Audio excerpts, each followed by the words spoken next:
Hi, and welcome back to the Enchanted Chariot. My name is Cynthia, and today we're going to be discussing the Crow Tarot. For those of you wondering where my last video on the Crow Tarot went, I decided to delete it. It was overexposed and blurry in places, and I felt like it just didn't do the cards justice, so I wanted to have a do-over, so let's get started. The Crow Tarot by MJ Cullinane. It came out in 2018 as an independent deck on Indiegogo. And it very quickly reached its crowdfunding goal of $120,000. I have watched a side-by-side comparison on the YouTube channel Truth in Story, and I really suggest you check out her channel. I love the content, and you might like it too. So in the side-by-side, some of the differences are in the independent deck, the cards are a bit smaller, they're a bit thinner, they are shinier. The backs of the independent decks are more elaborate, definitely. They have crows, quite beautiful. The artwork on the front is identical. The packaging is just a regular tuck box that you could purchase with any type of playing cards. And it does come with a guidebook. It's just a little white book with staple bindings. So whether you have this version, which is the mass market version put out by US Games, or you have the independent deck put out by Indiegogo, you have a beautiful deck to add to your collection. Absolutely, hands down. So I have opened this deck already to count the cards and make sure that they're all there, there's no duplicates, and they are not damaged in any way. And luckily, it's all good. So let's get into the box. The box I showed you a little bit earlier is very beautiful. There's some attention to detail in here. I mean, you don't see this, it's covered, but on the inside of the box, like, I just love that. I just think that's so lovely when they just add that little secretive detail. Very simple on the inside. These are my favorite kind of boxes because they're easy to transport and they're easy to store. Thank you, US Games. So the mass market deck also comes with a little white book. I guess this is upgraded. So we've got some color on the front, and we have this really beautiful shadowed crow at the back. The other thing that's really nice is that this deck comes with its very own spread in the sort of formation of a crow. There are 68 pages in this deck, and all cards are described in the upright and reversed positions.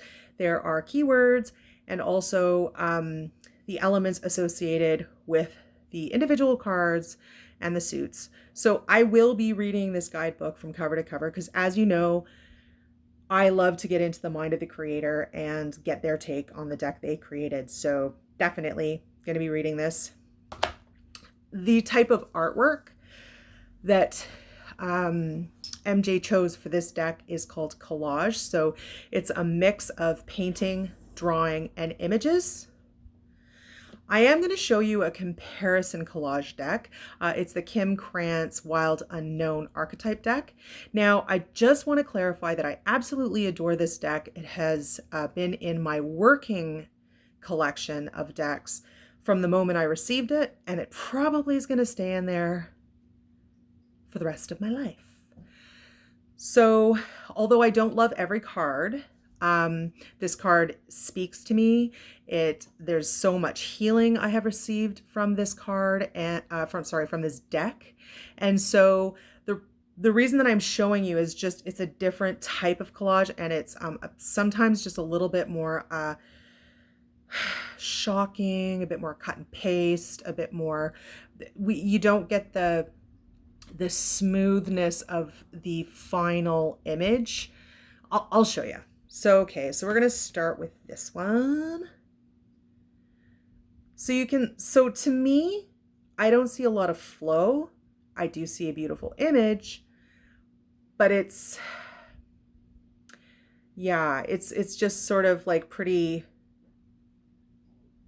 choppy. I'm not sure exactly how to even explain that.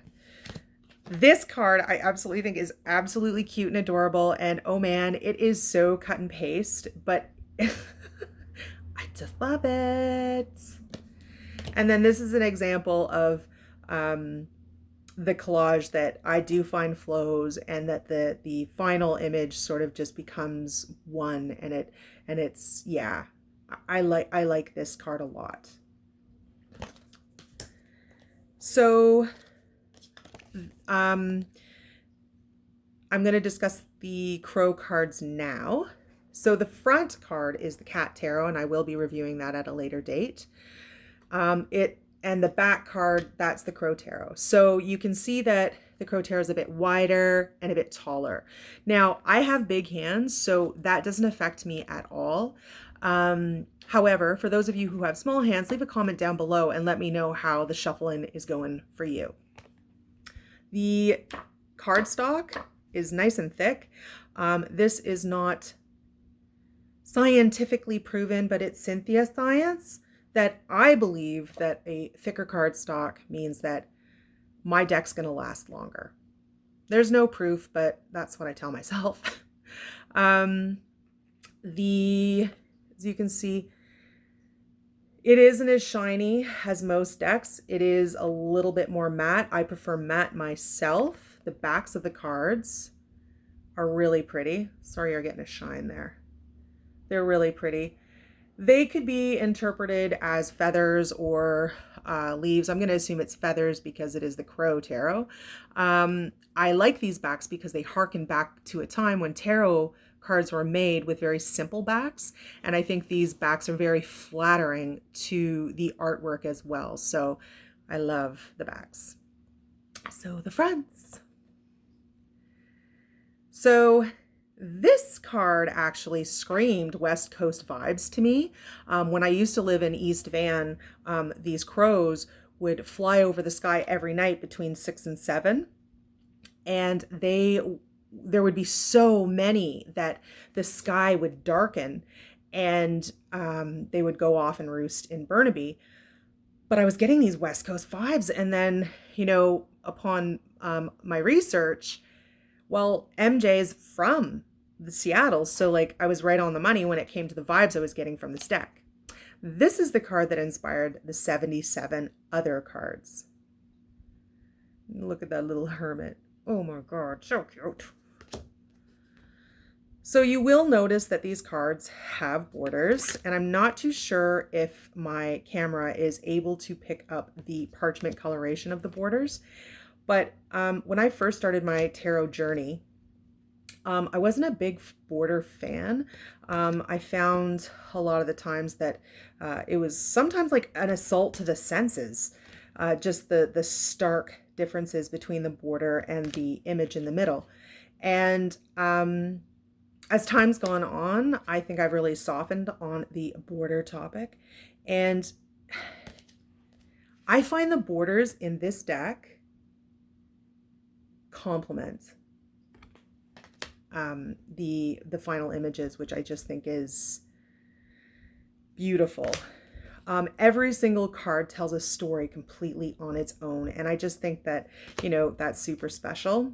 There's Roman numerals on the top of every card. As you can see, this is a major arcana, and so it has all the curly cues around the Roman numerals, and I think that's a really pretty touch.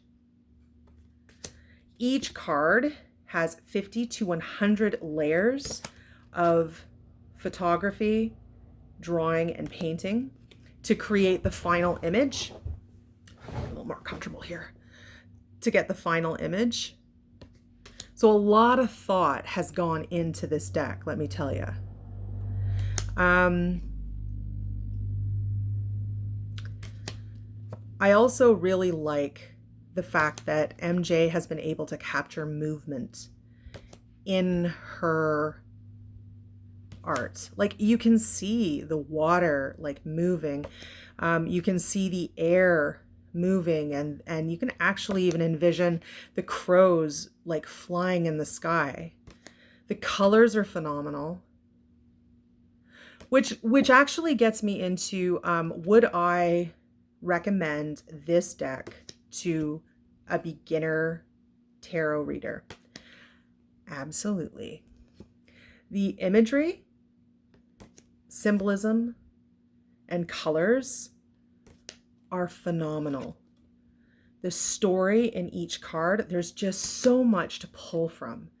And whether you're using the guidebook completely or you're like me and you use the guidebook, but you also are practicing your own intuitive reading, this is a fantastic deck to start out with for sure.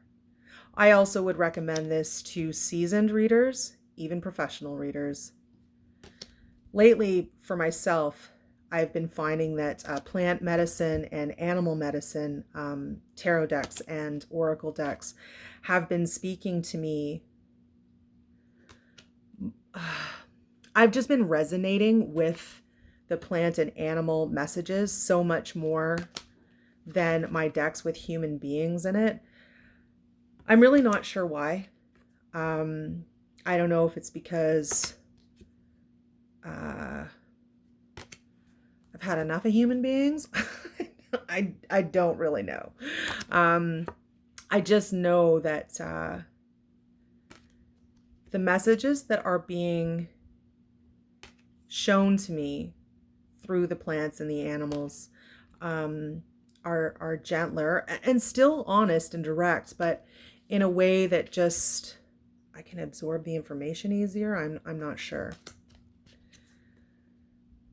But I can tell you that this deck is going directly into the working stack for certain.